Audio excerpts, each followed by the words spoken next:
সবচেয়ে বেশি আমাদেরকে ভালোবেসেছেন ওনার নাম হচ্ছে মুহাম্মদ সাল্লাল্লাহু আলাইহি সাল্লাম। আমাদের কারণে নবী সাল্লাল্লাহু আলাইহি সাল্লাম নিজের জীবনকে শেষ করে দিতেন, হালকান করে দিতেন। এরকম হতো যে আমাদের চিন্তার কারণে, আমাদের কারণে এত গমগীন হতেন, এত উদাস হতেন যে নিজের জানকে হালকান করে দেবেন, শেষ করে দেবেন। এই কথাটা কোরআন মাজিদের মধ্যে সূরা কাহফে আল্লাহ বর্ণনা করেছেন। কোথায় আজকে আমরা, কোথায় আমাদের যুবকেরা যে কোরআনের আয়াতটা পড়বে, এই আয়াতটা পড়ার পরে নবী সাল্লাল্লাহু আলাইহি সাল্লামের ভালোবাসা অন্তরে রাখবে আর বলবে এই নবী সাল্লাল্লাহু আলাইহি সাল্লামকে আমরা ভালোবাসি। শুধু মুখে বললে হবে না আই লাভ মুহাম্মদ, বরঞ্চ নবী সাল্লাল্লাহু আলাইহি সাল্লামের ভালোবাসা, নবী সাল্লাল্লাহু আলাইহি সাল্লামের পদ্ধতিকে ভালোবাসতে হবে, নবী সাল্লাল্লাহু আলাইহি সাল্লামের পদ্ধতিকে নিজের জীবনে বাস্তবায়ন করতে হবে। কেমন ভাবে আল্লাহ তাআলা কোরআন মাজিদের মধ্যে নবী সাল্লাল্লাহু আলাইহি সাল্লামের ভালোবাসাটা বর্ণনা করলেন, আমাদের কত বেশি ভালোবেসেছেন। আল্লাহ বলছেন فلعلك باخع نفسك على آثارهم إن لم يؤمنوا بهذا الحديث أسفا। আল্লাহ বলছেন নবী সাল্লাল্লাহু আলাইহি সাল্লামকে সম্বোধন করে, এই নবী মুহাম্মদ সাল্লাল্লাহু আলাইহি সাল্লাম মনে হচ্ছে যেন তুমি তোমার জানকে হালকান করে দেবে, শেষ করে দেবে, শেষ করে দিবে এদের পশ্চাতে। কি কারণে এক মা কোন সময় নিজের সন্তানদের জন্য নিজের জানকে জান মনে করে না, এক বাবা নিজের সন্তানের জন্য নিজের জানকে জান মনে করে না, তাদের পিছনে জানকে শেষ করে দিতে চায়। তার চেয়েও বেশি দয়ালু, তার চেয়ে বেশি দয়ালু আমাদের শেষ নবী মুহাম্মদ সাল্লাল্লাহু আলাইহি সাল্লাম নিজের জানকে শেষ করে দিচ্ছেন, হালকান করে দিচ্ছেন। এই কথা আল্লাহ সারা জাহানের বাদশা বলছেন। কি কারণে নবী সাল্লাল্লাহু আলাইহি ওয়াসাল্লাম নিজের জানকে শেষ করে দিচ্ছেন? এরকম মনে হচ্ছে কেউ আঘাত দিচ্ছে না, কেউ মারছে এই কারণে, কেউ ব্যথা দিচ্ছে, কেউ টর্চার করছে না। এই কারণে যদি এরা এই কোরআনের উপর বিশ্বাস স্থাপন না করে, এই কোরআনকে মেনে না নেয়, এই কোরআনকে নিজের গলার মালা না বানিয়ে নেয়, এই কোরআনকে নিজের জীবনে বাস্তবায়ন না করে, মরার পরে কি গতি হবে, কি হাসর হবে, এবং এই দুনিয়াতে অশান্তি জাগবে, এই দুনিয়াতে অশান্তি জাগবে। তার জন্য নবী সাল্লাল্লাহু আলাইহি ওয়াসাল্লাম বেকুল হয়ে যেতেন, উদাস হতেন, গমগীন হতেন। একবার বলেন তো, নিজের বুকে হাত রেখে এই নবী সাল্লাল্লাহু আলাইহি ওয়াসাল্লামকে ভালোবাসবেন না? এই নবী সাল্লাল্লাহু আলাইহি ওয়াসাল্লামের পদ্ধতিকে ভালোবাসবেন না? এই নবী সাল্লাল্লাহু আলাইহি ওয়াসাল্লামের ভালোবাসার কথা যারা বলবে তাদের কথা কান দিয়ে আপনি শুনবেন না? যাদেরকে কোরআনের জ্ঞান দিয়েছে, যাদেরকে তাওহীদের জ্ঞান দিয়েছে, যাদেরকে সাহাবায়ে কেরামের আজমাতের জ্ঞান দিয়েছে, পাগল ভাবছে না? তারা পাগল নয়, সত্যিকারী তারা আল্লাহর ভালোবাসার পাগল, সত্যিকারী তারা কোরআনের ভালোবাসার পাগল, আসলে তারা তাওহীদের ভালোবাসার পাগল। এই নবী সাল্লাল্লাহু আলাইহি ওয়াসাল্লাম কিয়ামতের দিন কঠিন সমস্যা আসবে। ছোট্ট হাদিস বলে শেষ করি, বড় হাদিস শুধু একটা কথা বলে শেষ করে দিই। নবী আকরাম সাল্লাল্লাহু আলাইহি ওয়াসাল্লাম কিয়ামতের দিন কঠিন সমস্যার সমাধান, কঠিন কষ্টের সময় হবে, কঠিন বিপদের সময় হবে। সেই সময়তে সমস্ত নবীগণ, সমস্ত রাসূলগণ আলাইহিস সালাতু ওয়াস সালাম তারা পেরেশান থাকবেন, পেরেশান থাকবেন। অবশেষে সবাই বলবে আমাদের কে শাফাত করবে? সবাই মিলে আমরা চলে যাব আদম আলাইহিস সালামের কাছে, ওনাকে আমরা বলবো যে আমাদের জন্য শাফাত করুন। উনি বলবেন আমি শাফাত করতে পারবো না। চলে যাও খলিলুল্লাহ ইব্রাহিম আলাইহিস সালামের কাছে, খলিলুল্লাহ ইব্রাহিম আলাইহিস সালাম বলবে আমিও শাফাত করতে পারবো না। চলে যাও মুসা আলাইহিস সালামের কাছে, উনি বলবে আমিও পারবো না। চলে যাও ঈসা আলাইহিস সালামের কাছে, উনি বলবেন আমিও পারবো না। উনি বলবেন চলে যাও মুহাম্মদ সাল্লাল্লাহু আলাইহি সাল্লামের কাছে। যখন আমরা সবাই নবী সাল্লাল্লাহু আলাইহি সাল্লামের কাছে চলে যাব, নবী সাল্লাল্লাহু আলাইহি সাল্লাম বলবেন আমি তোমাদের শাফাত করব। আল্লাহু আকবার। আপনার সন্তান নিয়ে পেরেশান আছে, কোন ডাক্তারের কাছে যাব, টাকা নাই, মুখ নেতার কাছে যাচ্ছেন বলে আমি পারবো না, আর এক নেতার কাছে যাচ্ছেন উনি বলছে আমি পারবো না, আর এক নেতার কাছে পারবো না, আর একটা কোন মানুষের কাছে যাচ্ছেন সে বলছে আমি পারবো। কোনদিন তার মাদাদ সাহায্যকে বলতে পারবেন? নবী সাল্লাল্লাহু আলাইহি সাল্লাম বলবেন আমি তোমাদের সাহায্য করব। সাজদাতে লুটিয়ে যাবেন, সাজদাতে পড়ে যাবেন, আর সাজদাতে পড়ে দিয়ে আল্লাহর এমন ভাবে প্রশংসা গুণগান গাইবেন। যে বড় নিয়ামত যে আল্লাহর বান্দা আল্লাহর প্রশংসা করতে পারে, এই সুযোগটা সবাই পায় না। আজকে দেখা যায় যে নেতাদের প্রশংসা করে, যার মাল আছে তার প্রশংসা করে, যে বড় শক্তিশালী তার প্রশংসা করে, কিন্তু আসলে বড় শক্তিশালী আল্লাহ, আমার জীবনের মালিক, আমার হাসির মালিক, সমস্ত মানুষের জীবনের মালিক আল্লাহ। সেই আল্লাহর প্রশংসা গুণগান দিয়ে আমার বক্তব্য শুরু করতে চাইছি যে আল্লাহর প্রশংসা করে শেষ করতে পারা যাবে না। সুন্দর শব্দ, মিষ্টির শব্দ বারবার আমরা বলি, পড়ি, এমনকি সূরা ফাতিহা তে ওই শব্দটা এসেছে, ওই সূরা ফাতিহা না পড়তে গেলে নামাজও হয় না। আলহামদুলিল্লাহ। তারপর অসংখ্য দরুদ ও সালাম নাযিল হোক আমাদের শেষ নবী, দয়ার নবী মুহাম্মদ সাল্লাল্লাহু আলাইহি ওয়াসাল্লামের উপর। আল্লাহুম্মা সাল্লি ওয়া সাল্লিম ওয়া বারিক আলাইহি। মাননীয় মুসলিম সমাজ, আজকে আমাদের যুবকেরা এবং আমাদের যারা বয়স্ক হয়ে গেছেন, 60 পার করে গেছেন, 60 এর পরে যখন বান্দা গুনাহ করে তার ওজর কবুল করা হয় না। এখনো দুনিয়া বুঝে নিয়েছে, সাধারণ মানুষকে বুঝে ফেলেছে যে দুনিয়াটা কি। তো আজকে আমাদের যুবকেরা আল্লাহর ইবাদত থেকে কেন পিছন পা, তার কারণ কি? ইবাদতে গাফলাতি কেন? এর কারণ যদি আমরা দেখতে যাই, রিজন দেখতে যাই, সবাব দেখতে যাই, আজকে আল্লাহ তাআলা যে আল্লাহ তাআলা আমাদেরকে সৃষ্টি করলেন, এই ব্যাপারটা একটু যদি আমরা চিন্তা করি, যে কোনো মানুষ কোনো যদি কাজ করে ওই কাজটা উদ্দেশ্যহীন হয়, তাহলে সে লোকটা পাগল। উদ্দেশ্যহীন যে কোনো কাজ করেছে, ওই কাজের কোনো উদ্দেশ্য নাই, আমাকে ডেকে নিয়েছে, উদ্দেশ্য নাই, একটু আমাকে পাগল বানিয়ে দিই, এটা পাগলের কাজ। এবং আমাকে পাগল বানানো, আমি পাগল হতে চাই না। আমি আল্লাহর একটা গোলাম, আমি আল্লাহর গুণগানের কথা বলি, গুণগানের কথা বলতে থাকবো, আল্লাহর তাওহীদের কথা বলতে বলতে এই দুনিয়া ছাড়তে চাইছি, আল্লাহর ইবাদত করতে চাইছি। খামাখা কোনোদিন আর এরকম আমি যারা জিনার ভিডিও বানাচ্ছেন তাদের মাধ্যম দিয়ে মেসেজ দিতে চাচ্ছি যে আমাকে এই ধরনের আমাকে ডাকবেন না কোনো সময়। আমি লোভী নয়, আমি এটা আমার বিশ্বাস, আমার রিজকের মালিক আল্লাহ, সেই বিষয়টিকে তুলে ধরতে চেয়েছিলাম যে আজকে আমাদের যুবকেরা আল্লাহর ইবাদত থেকে পিছন পা কেন, কি কারণে আজকে ইবাদত থেকে তারা পিছন পা। এর যদি কারণ আমরা দেখতে যাই, সিয়াসত যারা করে, সিয়াসতে কোনো জায়গাতে ফেল হয়ে যাচ্ছে, সে ভোটে জিততে পারলো না, তখন তারা গবেষণা করে, চিন্তা করে, মিটিং সেখানে বসায়, জ্ঞানী গুণী মানুষ ওই ফিল্ডের যারা, তারা গবেষণা করে যে কি কারণে এই ব্যাপারে আমরা এই এমএলএ এই জায়গাতে আমরা ফেল হয়ে গেলাম, কেন আমরা জিততে পারলাম না, কি কারণে, এর পেছনে কারণ কি।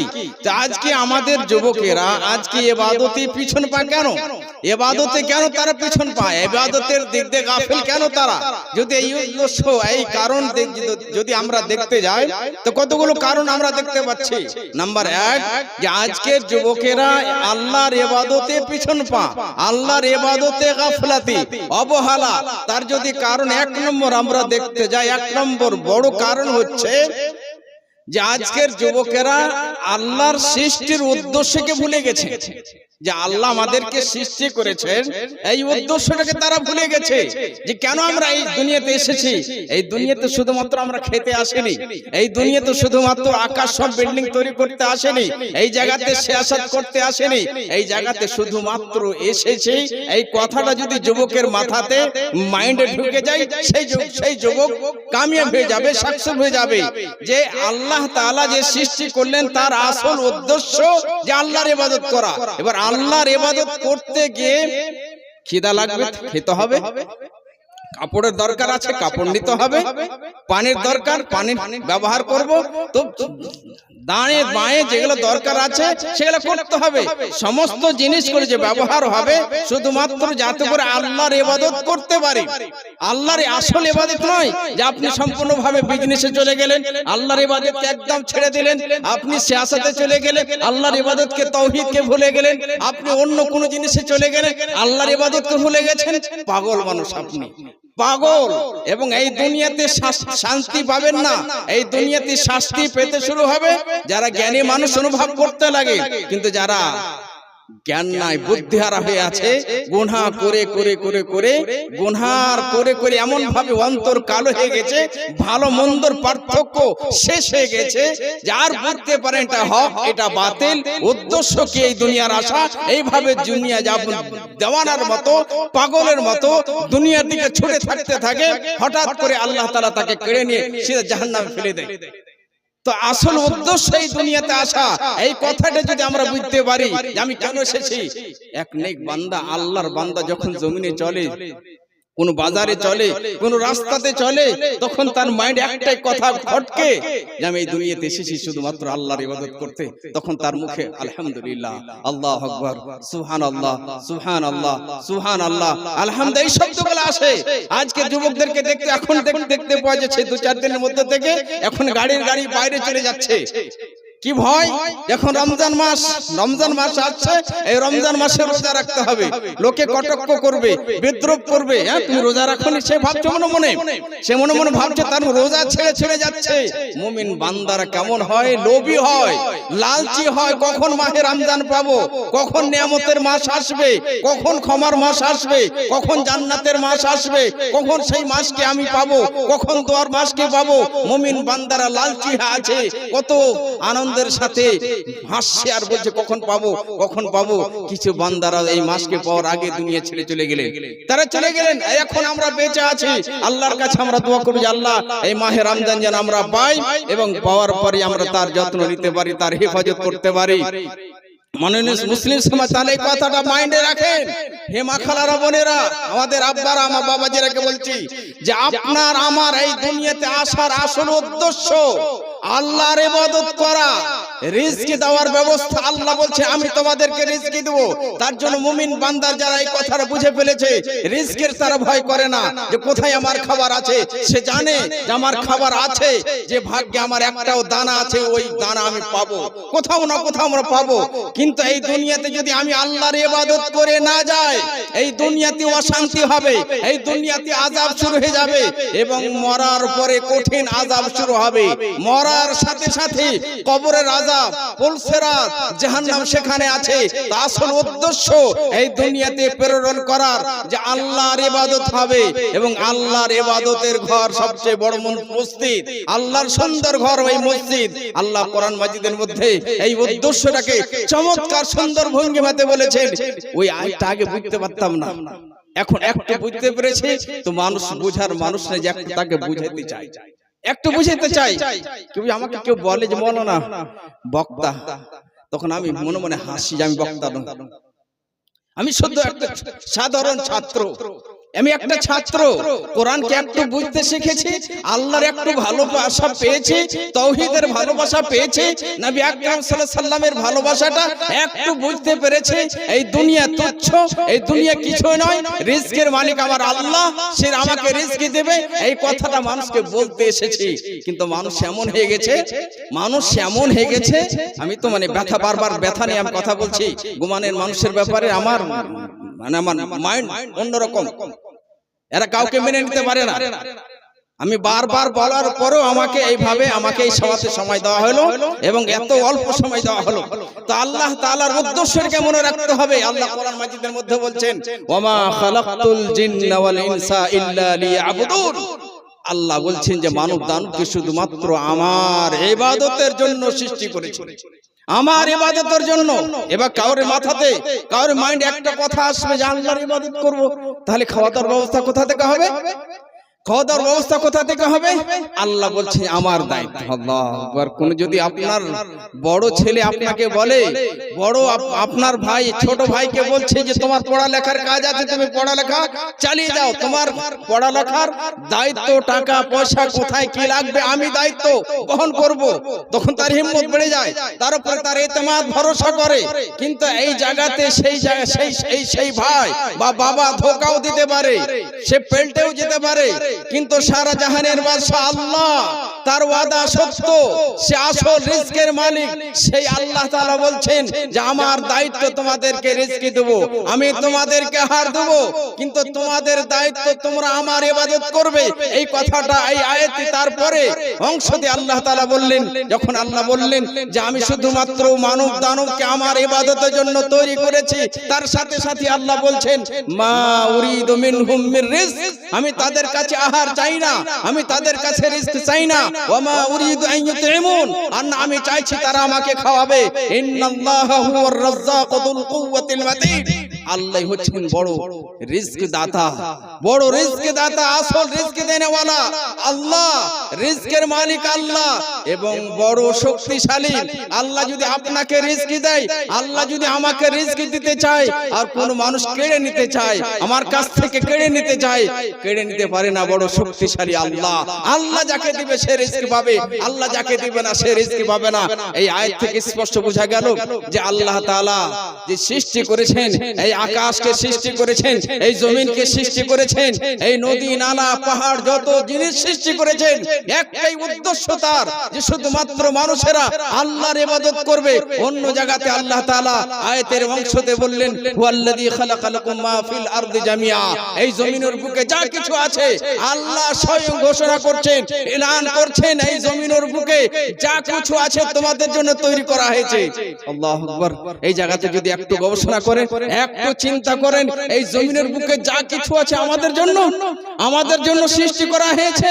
এবং আমাদের জন্য, আমাকে কার জন্য সৃষ্টি করা হয়েছে? শুধুমাত্র আল্লাহর ইবাদতের জন্য। এই উদ্দেশ্য ভুলে যাবেন না। আল্লাহর সৃষ্টির উদ্দেশ্যকে আমরা ভুলে গেছি। আল্লাহর সৃষ্টির উদ্দেশ্য শুধুমাত্র আল্লাহর ইবাদত করা। আজকে আমাদের যুবকেরা আল্লাহর ইবাদত থেকে দূরে সরে যাওয়ার আরেকটি কারণ হচ্ছে, এবং সবচেয়ে বড় কারণ হচ্ছে দ্বীনি শিক্ষা থেকে দূরে হয়ে যাওয়া, দ্বীনি শিক্ষা থেকে দূরে সরে যাওয়া, দ্বীনি শিক্ষা থেকে পিছন পা হয়ে যাওয়া। দ্বীনি শিক্ষা নূর, দ্বীনি শিক্ষা হচ্ছে রোশনি। এই রোশনির মাধ্যমে আপনি জানতে পারবেন হক কোনটা, বাতিল কোনটা। এই দ্বীনি শিক্ষার দ্বারাই আল্লাহর ভালোবাসা বুঝতে পারবেন, যে আল্লাহ তাআলা বান্দাদেরকে সবচেয়ে কত বেশি ভালোবাসেন। এই দ্বীনি শিক্ষার দ্বারা আপনি জানতে পারবেন যে আমাদের শেষ নবী, দয়ার নবী মুহাম্মদ সাল্লাল্লাহু আলাইহি সাল্লাম কত বেশি আমাদেরকে ভালোবেসেছেন। আপনি সত্যিকারী বলেন তো, আপনাদেরকে একটা প্রশ্ন করি, যে আপনাকে কোন মানুষ নিজের জান দিয়ে, মাল দিয়ে সবচেয়ে বেশি আপনাকে ভালোবাসছে, এবং আপনি তার উত্তরে, ভালোবাসার উত্তরে কোন কথা বলেন না, কোন উত্তর দেন না, আপনি তাকে ভালোবাসেন না। সমাজের মানুষরা বলবে, এই লোকটা পাগল নাকি, এই লোকটা পাগল নাকি, একটু কি অনুভূতি তার মধ্যে নাই, একটু কি তার আবেগকে বুঝতে পারে না, একটু কি তার ভালোবাসা বুঝতে পারে না। যে কোনো মানুষ, ছোট ছেলেও যদি আপনি ছোট ছেলেকে, ছোট শিশুকে যদি আপনি ভালোবাসেন, ওই ছোট শিশুটাও আপনাকে ভালোবাসবে। এই দুনিয়ার বুকে সারা জাহানের বাদশা আল্লাহ তাআলা আমাদেরকে সবচেয়ে বেশি ভালোবেসেছেন।